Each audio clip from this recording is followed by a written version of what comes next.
అబ్బాయిని మొదటి సంవత్సరం చేశాడు. మేడం గారు చాలా బాగా కోచింగ్ చేశారు. యాక్చువల్గా ఇక్కడికి రాకుండా అబ్బాయి వయసు 6 సంవత్సరాలు వేరే స్కూల్లో చేర్చాము. కానీ వాళ్ళు అబ్బాయి రాయట్లేదు, నేను చదవట్లేదు చెప్పారు. ఆ స్కూల్ పేరు చెప్పడంలో భాగంగా ఉపాధ్యాయులు, యాజమాన్యం, తల్లిదండ్రులు అందరికీ నమస్కారం. నేను పక్కన ఈ స్కూల్ పక్కనే ఆఫీస్లో పనిచేస్తున్నాను. వీటి యొక్క టీచర్ యొక్క శ్రమ అనేది చుట్టదనేది చాలా బాధ కూడా అనిపిస్తున్నాను. అంత కష్టపడుతుంది. చిన్నపిల్లలకు ఇంత బాగా చెప్పడం అంటే కష్టతరమైందే. మా ఇంట్లో ఇద్దరు పిల్లలనే కళాయిస్తానంటే చాలా కష్టం ఉంది ఈ జనరేషన్.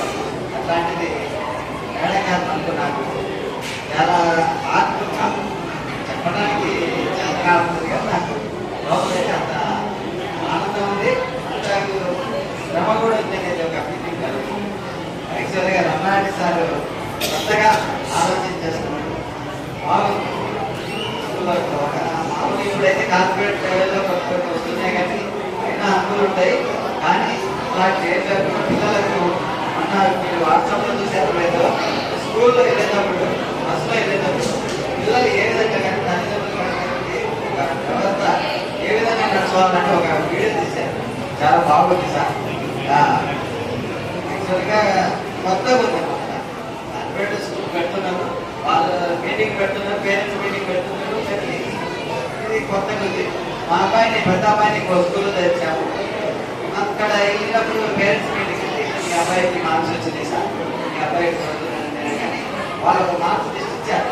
వాళ్ళ మార్క్స్ ఆన్సర్ ఇచ్చిన తర్వాత నేను ఒక తెలుగు పేపర్ తీసుకుని అందరూ చేస్తే వాళ్ళు ఏమన్నా అంటే సార్ మీరు ఎగ్జామ్స్ ఇవ్వాల్సింది మీ అబ్బాయికి వచ్చిన మార్కులు చూడండి.